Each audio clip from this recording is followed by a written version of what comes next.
You're looking at the dominant entertainment medium of the day, complete with screeching high-speed chases and explosive gunplay. But no, it's not a movie. It's a game, an interactive video game. You go through the same process you would in making a great film, but then you apply the technology. And what you must do with the technology is make it simple, hot, and deep. Games have been with us since the beginning of time, but these are the first games to use computer technology. In fact, they don't just use it, they drive it. If it weren't for video games, you wouldn't have the computer or internet revolution that you have today. If it weren't for video games humanizing computers, you wouldn't see them in everybody's home. Unlike any games before in history, these games play with you, one-on-one, in their world, not yours. A virtual world of 3D graphics and stereo sound, capable of inspiring an emotional, physical, and even psychological experience. A video game is, I guess, it's a joyride to insanity. It's a journey to, our inner nightmares and fantasies. But they weren't always so sophisticated. Once, they were nothing more than a beam of light on a cathode ray tube. How they evolved into high-tech computer art and science is the story of humankind's urge to play, and of the growth of computers into today's dominant medium. What began as a play-inspired tinkering at an MIT computer has turned into a billion-dollar industry, offering thousands of software titles and a variety of hardware platforms for the amusement of millions. And it all happened just for the fun of it.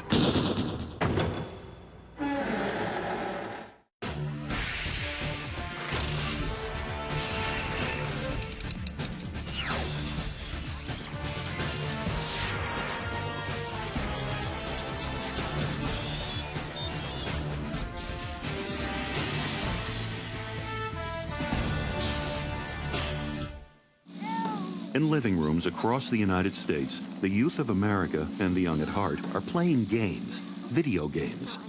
Home computers and television sets fed by game consoles have become the virtual playground for a new generation. They're full of action and adventure, battles between good and evil, quests and cyber shootouts, and all kinds of races and sports contests. For many, this is a world so much bigger in scope and richer in possibilities that there's no better place to play. What did I get? The game space becomes a virtual play space. It becomes an environment they can do the things that boys used to do in their imagination, sitting in their backyard in suburban America. They can take risks, they can take challenges, they can compete with each other. They can have larger-than-life blood and thunder adventure that really gets the blood pumping.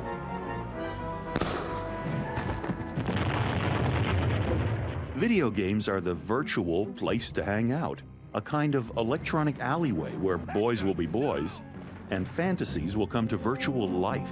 Are you in love with her? Love? Love is for the living, Sal. I'm only after her for one reason. She's my ticket out of here. You are there, you are inside, you are making decisions, you are seeing the results of what you are doing, you're having a fantasy and a spectacular experience. For all their fantasy, video games duplicate reality in exacting detail. Just how they do that is a marvel of several different technologies that have emerged since the birth of video games in the early 60s. One of the most essential is something called texture mapping. It turns the game into a three-dimensional, photorealistic, immersive experience. In the 1980s, games, there was no texture mapping. And when you created an object, if you had a spacecraft, it would just be plain. There wouldn't be any detail or on the surfaces. We went to some of the MIT, one of the MIT tech libraries, and saw that on high-end supercomputers and graphic workstations, they were doing texture mapping. And we did some trials to see whether we could do that on a PC at the time. This is in 1990. Found out, yes, it would actually work. When the Trade Federation Viceroy arrives, we must convince him to leave the system. Be prepared for the unexpected. The room is filling with poison gas. Texture mapping adds photorealism to a game. It's eye-catching and beautiful. It offers the look and feel of real worlds. It grew out of the development of more powerful computer microprocessors and advanced games beyond monochrome images. You can take a texture and instead of putting it on the cube, you're putting it on a, more rounded sphere that maybe has a nose and, some other details of the shape. And then the textures can be much more detailed. And all of a sudden you have this very real looking character or real looking desk or real looking chandelier. And it's really incredible. And then once it's in the engine and it has all its motions put on it and it has its sound, it's really very immersive. All of a sudden you're walking and talking to this person that, was just a cube. A computer-simulated game takes an average of 24 months of full-time work from a staff of 20. There are thousands of details, and at times, things go wrong, as they did in the texture mapping of a torpedo attack sequence for a combat simulation game. Torpedoes are dropping, they're hitting the water, right? And they're making splashes, right? Yet when they hit an object, they pass right through, okay? We need that fixed right away. Well, it turns out that our boats, right, for rendering purposes and for cheating purposes, we don't render the keels under the water. So what's happening is the torpedo, which is traveling at 15 feet under the water, as it should in real life, because we're simulating a torpedo, is missing the boat.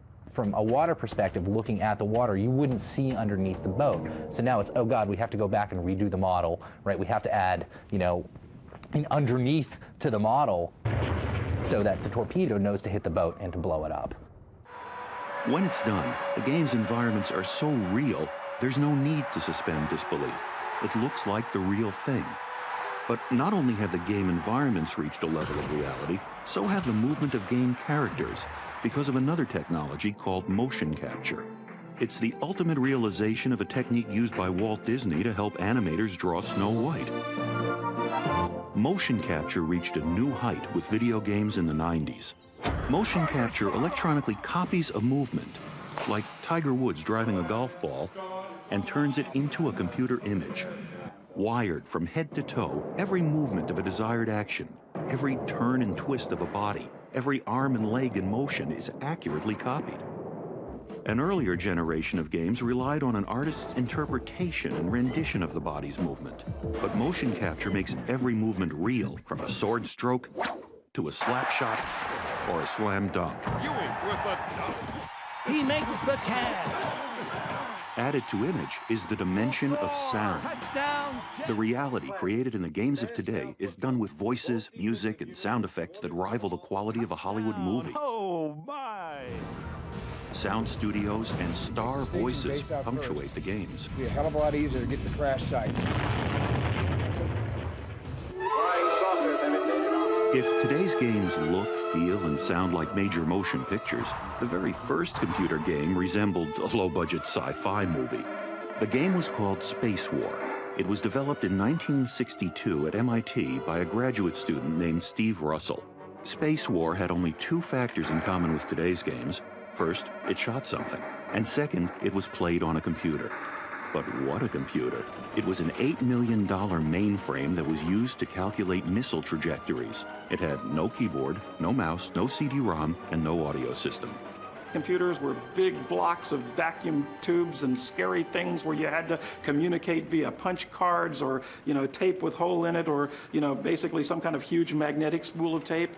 Now, all of a sudden, for the first time, you just, moved a knob or you pressed a button and the machine had to do what you wanted it to do. Spacewar spread from MIT to other computer labs and universities across the country on the ARPANET, the forerunner of the Internet. It was an instant hit among computer students. But Spacewar was unavailable to the public. After all, to play it, one needed a multi-million-dollar mainframe computer.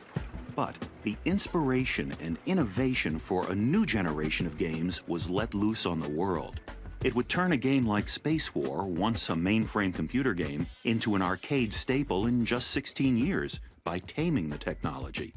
In the meantime, a new group of technologists, visionaries, and entrepreneurs pioneered the concept and development of video games. One was a military defense contractor, the other an arcade game entrepreneur. From Gettysburg to Desert Storm, practically every decisive battle in history, on land, at sea, and in the air, has been turned into an interactive game. War games are an ever-popular genre and account for more than half the titles published in America. We have to accept that in our nature, we're a somewhat imperialistic and predatory species, and we're attracted to dynamic, active experiences, war being one of them. One of the things about war games is that they take advantage of all of the intelligence and the strategic thinking and pattern recognition and many other aspects of how the human brain works uniquely. One of the most immersive games to be published simulates the Allied air battle over Europe in World War II. It's called Flight Combat. Players pilot a squadron of B-17s over the dangerous skies of Nazi Germany to blow up factories and win the war. Game developers were awestruck by the real history and decided it would make a great game.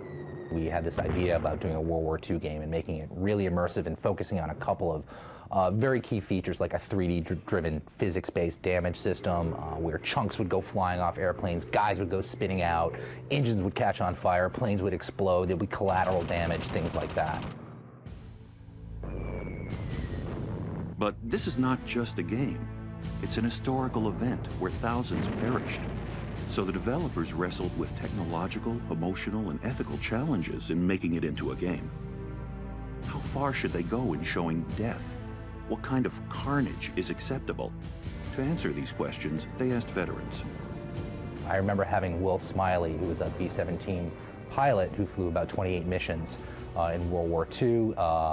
He was in here one afternoon for about 4 hours, just sort of retelling his adventures. And he literally broke down and started crying when he was starting to think about his friends, the people that he'd lost. And, that just, like, we had about 12 people in a room, and, we're all, like, tears are forming in our eyes, and we're really feeling empathy for this person.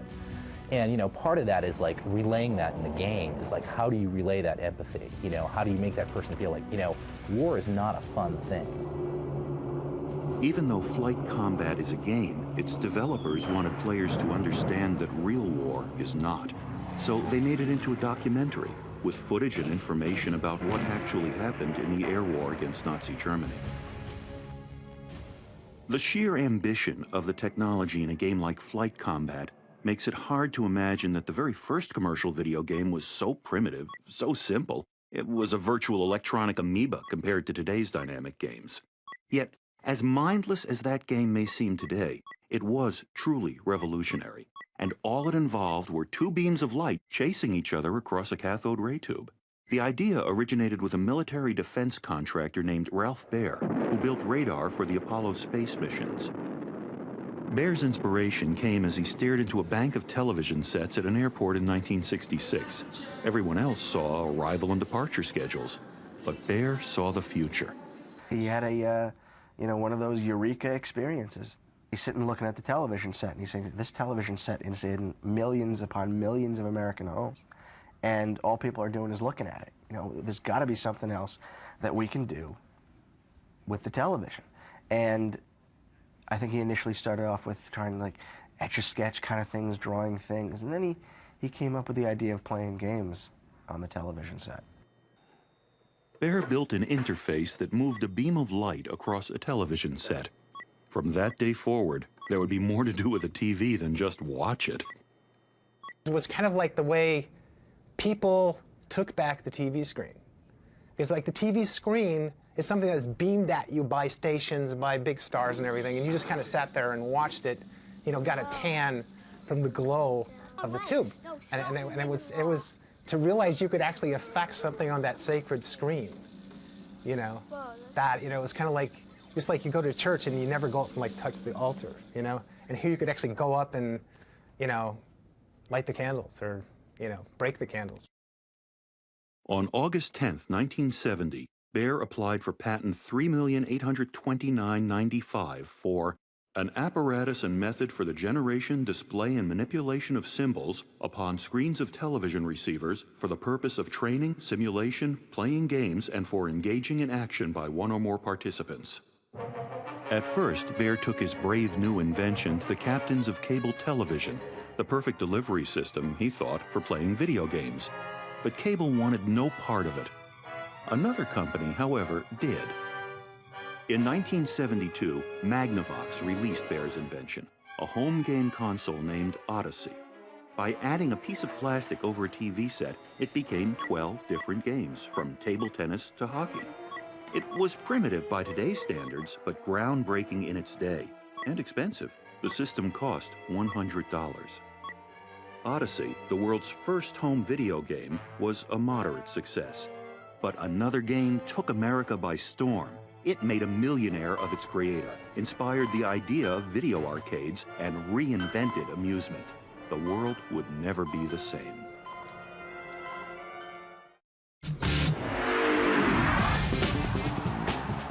When it comes to games played at arcades or at home on PCs or consoles, sports themes are a perennial favorite.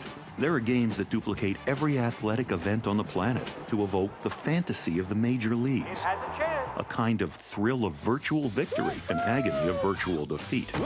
The sports, I think, in one sense, they're a metaphor for war, but they're also a metaphor for heroism in that it creates a context in which it's socially acceptable to stand out from your peers and to achieve great things, and even to the point of having a crowd around you that's going to cheer at the moment when you do it.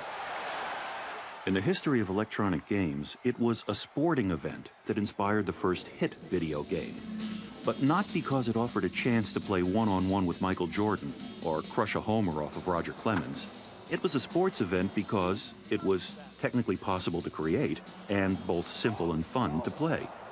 The game was Pong. It was like a test pattern, you know, going beep, boop, beep, boop. And basically everybody understood the analogy of ping pong, tennis, and it was just something cute to do. And for the first time, a lot of people felt like they could drop a quarter in the machine and control a computer. And it was very cool to feel like you were playing a high-tech game. Pong was not a home game like the ones introduced by Ralph Baer the same year. Pong was a 5-foot console built for arcades. The first two released to a gas station and a bar. They stood upright with a television monitor at eye level and used transistors, not microprocessors, to cast a beam of light on a black and white monitor. Pong was the brainchild of Nolan Bushnell, the founder of Atari, a company started on $250 borrowed dollars to make electronic arcade games and sold less than a decade later for $28 million. While a student at the University of Utah, Bushnell had played Spacewar. It was the world's first computer game developed by Steve Russell at MIT and sent out over the first computer network.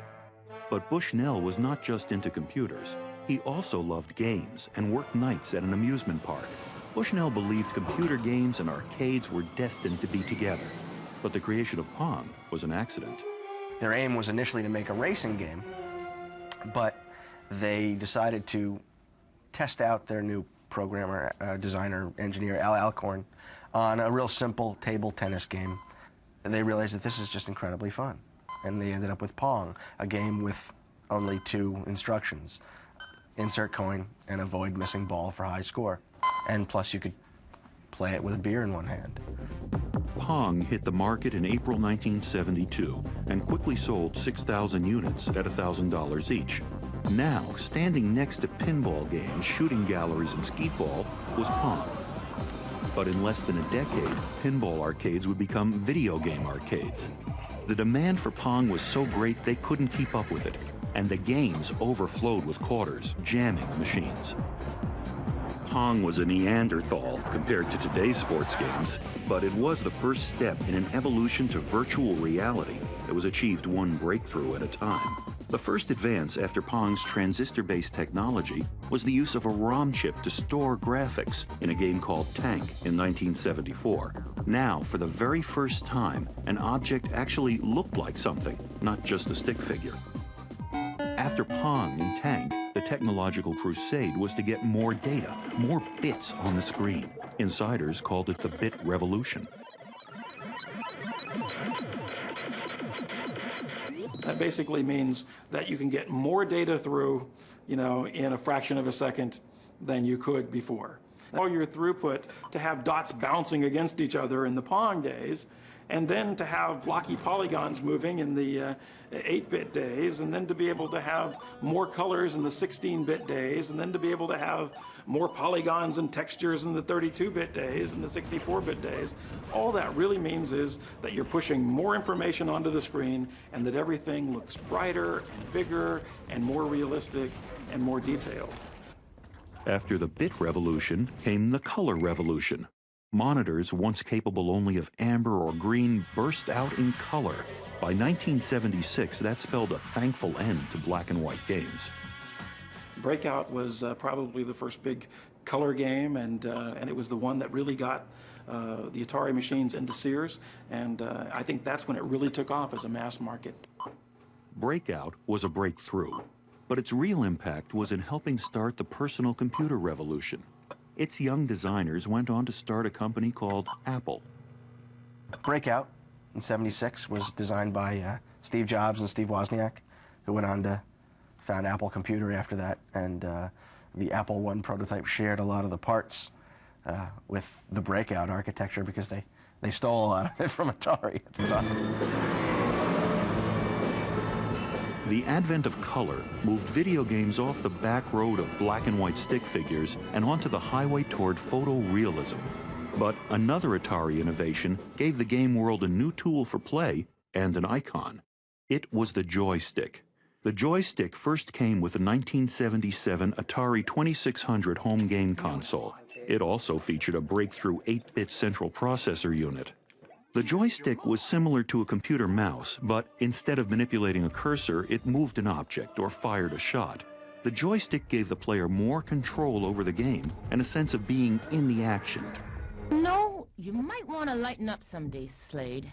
I hear being an all the time can raise your cholesterol level. But hardware aside, like joysticks, bits, and color monitors, the next big thing in games was adding a storyline and role-playing. Although role-play and story was a primitive idea to games in the 1970s, it came to be the raison d'etre for Millennium games. And it started with a game called Space Invaders. It had this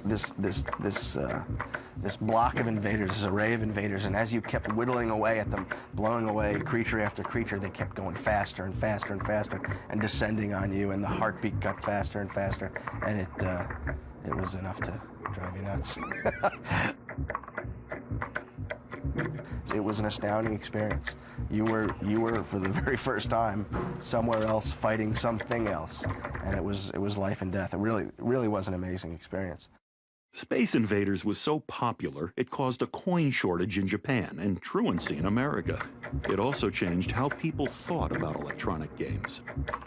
Space Invaders. It started this whole, to me, the whole genre of artificial intelligence, because you had an enemy, first game that actually had computer enemies on the screen that had their own little life, they had their own objectives, had their own goals, and it was kind of either you would survive or they would survive. And to me, it was just like this incredible struggle, which always, ended in your defeat, but for some reason you had to keep struggling against it. Space Invaders was so popular, it turned arcades into the new dens of iniquity for teenagers. Even though home consoles offered many of the same titles, they didn't have the same high-tech performance. Arcade games were bigger, more powerful, and louder. They were packed with thousands of dollars of technology, paid for by millions of kids, pumping billions of quarters into the video slots to take on aliens. But soon they sparked an international outcry that dubbed them the electronic drug. In the Philippines, Ferdinand Marcos banned them. In America, city councils enacted curfews to make children come home. The Surgeon General, C. Everett Koop, who ordered warning labels on cigarettes, said video games produced aberrations in childhood behavior, causing users to be addicted body and soul. Even the Journal of American Medicine announced that video game play damaged wrists and hands over time. But nothing kept the kids from playing. Oh, there's a flying saucer. Kids are naturally drawn toward things that shock and offend adults. I think what we're afraid of about these games is that they bring to the surface dark sides of our children, aggressive sides of our children, and children's sexual fantasies. We don't like to accept that children have any of those things. Loved or loathed, more games followed in new genres, like Lunar Lander, the first flight simulation game. Then Asteroids, the last great black and white two-dimensional game. Then came a game destined to be the video icon of the 80s. It was derived from a Japanese nursery rhyme about a devouring monster. It was called Pac-Man. Pac-Man was followed by Defender, a game that left an indelible mark on a generation of gamers because of its sheer emotional intensity. The first game to achieve so visceral a response.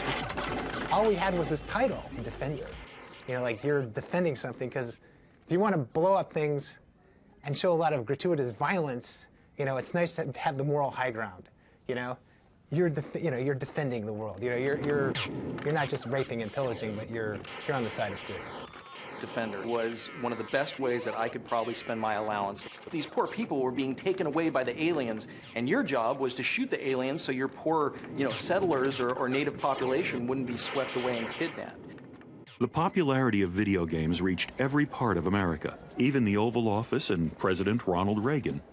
Once you begin a great movement, there's no telling where it'll end. He talked about how these video games were training the warriors of the next century to, in a positive fashion. I mean, he did not, this was not where today you have people saying, calling video games ridiculously murder simulators and things like that, flying off the handle. He was just talking about how they were developing the skills that would be needed in the future. And, he wasn't so far off. For all the leaps in technology that boosted the sophistication of video games, none compared to the one about to change America and video games as well. The games, played at arcades and on home consoles, were about to have yet another platform to play on, the home computer. And from the very first Apple and IBM, the world of video games was about to become a home staple. Ladies and gentlemen, boys and girls, let's get ready to rumble! By the mid-1980s, video games had become an entertainment icon. In honor of its place in the American heart, the industry received the ultimate pop tribute. In 1999, the U.S. Post Office issued a commemorative stamp in its honor. And why not? Video games were right up there among the best ideas America had ever come up with. They were original, fun, fast, hip, and high-tech. And most of all, they were cool. On their way to the heights of popularity, these games did more than amuse. They also addressed a new generation's psychological needs, and they did so as easily as hitting an on-off switch. We have all these inner fantasies of like taking charge, Rambo-esque things of, making things right. It's like we sure screwed up, the real world, so at least in the video game, maybe we can fix things there. We can make it right in the artificial world, because the real world is just way too messy to do. One of the founders of the industry was Atari. Their games were so successful at the arcade and in home renditions that a flood of competitors followed. Many from Japan, like Nintendo, Sega, and Sony. Though masters of arcade games, they left a mark on home consoles. Systems that operate like miniature arcades, feeding a television with a cartridge or CD-ROM. The consoles were the first platforms to take games into a third dimension at home by adding superior graphics that left wireframe two-dimension behind. Photorealism in video games and computer games is the holy grail. All of a sudden you say, whoa, that's like real life, but impossible, and I like that. Nintendo, whose name means luck of heaven, went from a maker of playing cards in Japan to become a global master of arcade games. They brought Donkey Kong and Mario to the world and miniaturized the concept of gameplay in handheld units called Game Boys. Their game success is legendary. Nintendo's Super Mario 3 sold more copies than any other video game in history, 7 million.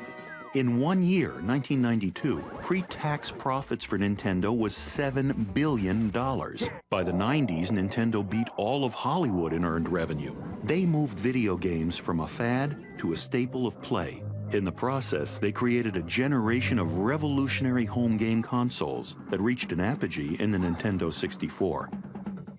But Nintendo's success only inspired more competition in games and hardware technology. Video games were not just for the kiddies anymore. By the mid-1990s, the average age of a gamer was 24. A PlayStation game console could be found in 1 out of every 4 U.S. households. Sega and Sony continued to push the envelope of technology. Sega's Dreamcast's American release in 1999 sold 250,000 units within 24 hours and 400,000 in 5 days.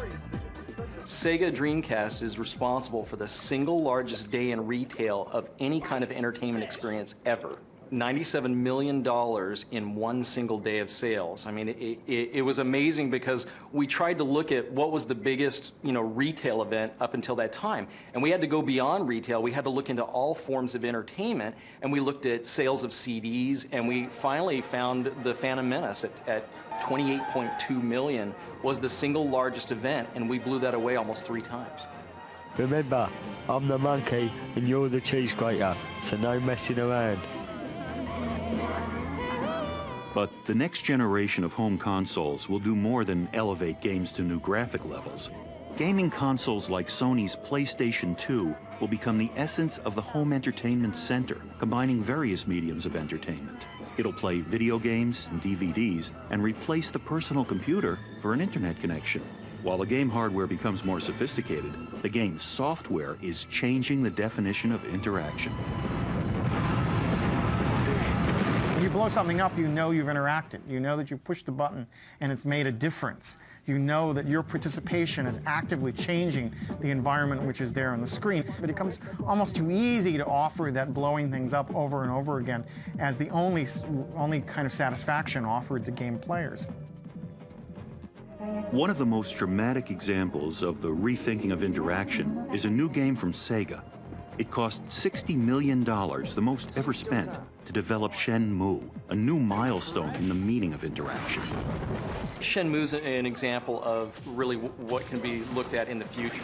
You actually go up and you talk to a character, and when you talk to that character, depending on the type of day, depending on what you say to that character, will cause a different sort of reaction to come back to you. They have lots of stuff that will bring back childhood memories. It's really fun. It goes beyond just wanting to kill something and get the points for killing them, that they might actually have information or that the relationship you have is valuable in the future. The games are still in their infancy, but the technology behind them has raised the excitement of games from eye-hand challenges to the level, some would say, of art and literature.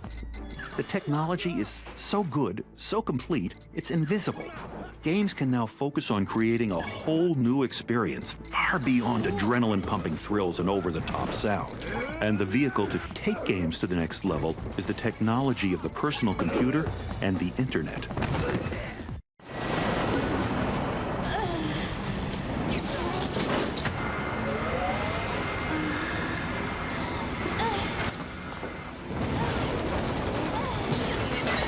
Electronic games were born amid the computer revolution of the 1960s. By 1981, when 2 former Atari game developers started Apple, games were added to the world's first personal computer. IBM followed suit a year later, going so far as to add a joystick to their PC. What no one imagined was that computers would advance the development of games at warp speed and become one of the most important platforms to play them on, getting more sophisticated with every breakthrough in technology, from microprocessors to memory. While arcade players and home consoles dominated the medium in the early days, it was only a matter of time before a home computer's price and performance made it the game platform in millions of homes around the world.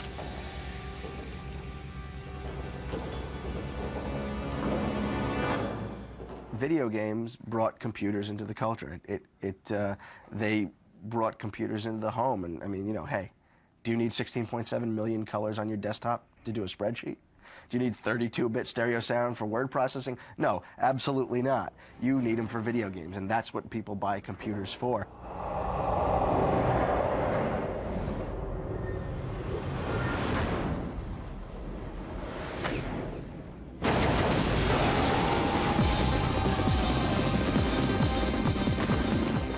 With PC usage growing in more and more homes, the days of the arcade as the place to play electronic games were numbered.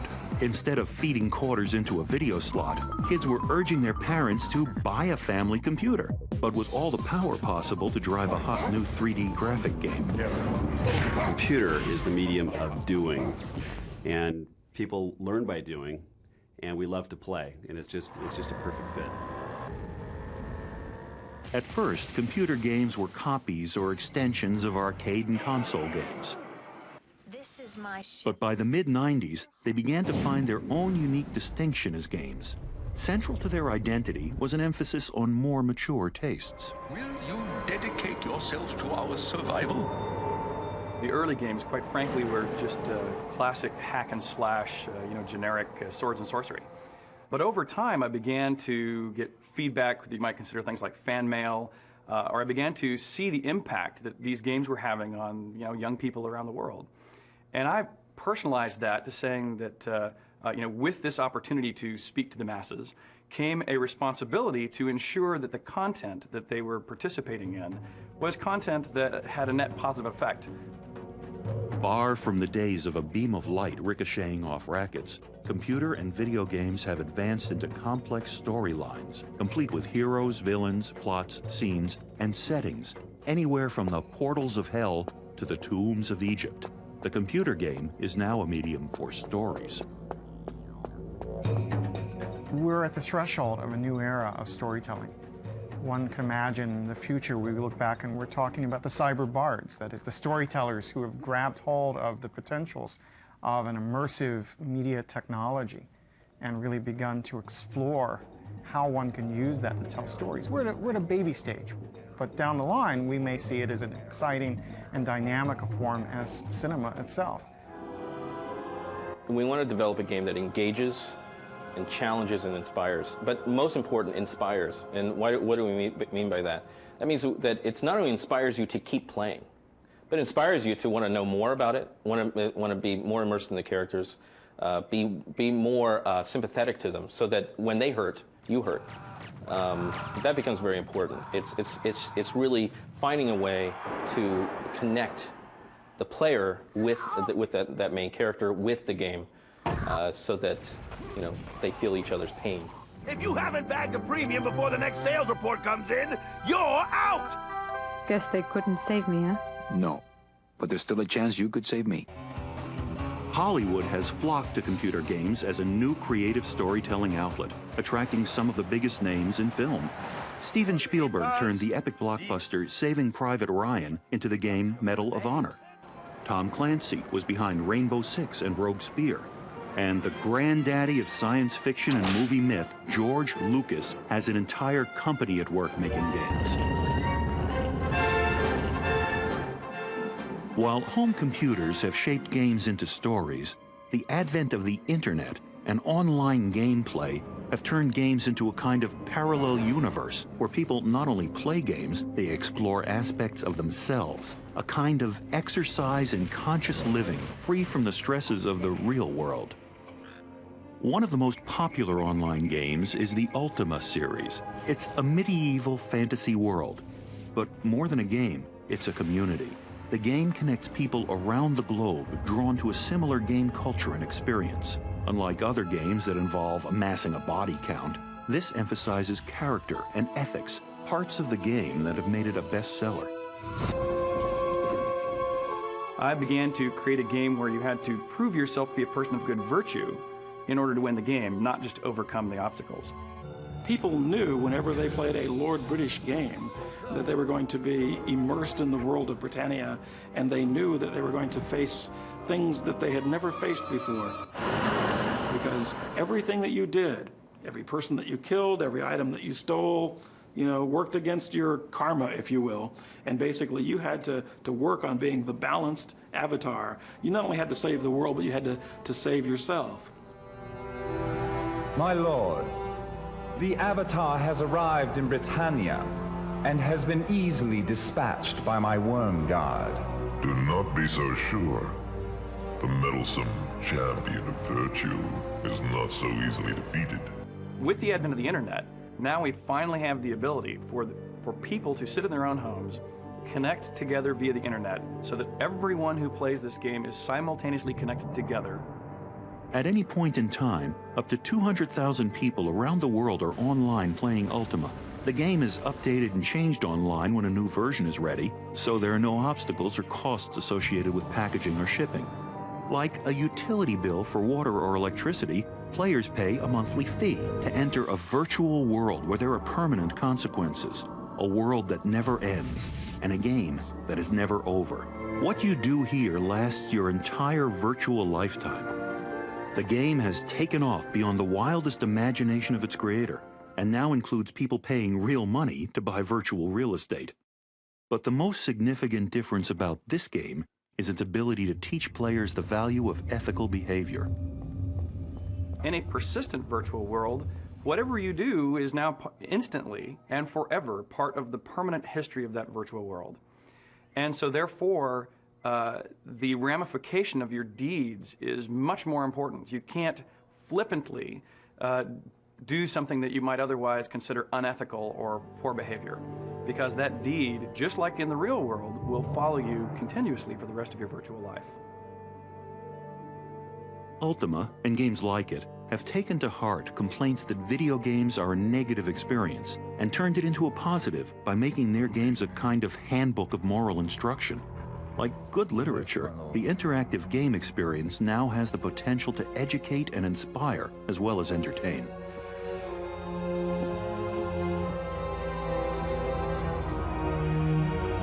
Blackthorn, you are indeed a fool to want Britannia. Once I had finished with it. Video games will never be as essential as food, clothing, or shelter, but they have become a multi-billion-dollar industry by providing the space for adolescents and adults to dream, to fantasize, and to experience a kind of mastery not wholly available in the real world. And most of all, for all the genius of technology and sophistication of art and science, the end result is to tell a good story.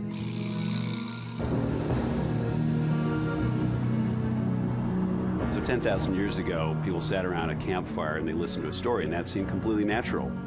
And 30 years ago, they sat around the living room and they watched the television, and that also seemed completely natural. A time is coming where what will really seem natural to people is to sit down in front of a computer screen, whether it's in their living room or their den or even at work, and be connected with other people around the world, sharing in a fantasy world experience, making their own story, being a hero all by themselves. Ah! Wait! I'm getting out of here. This world's for suckers.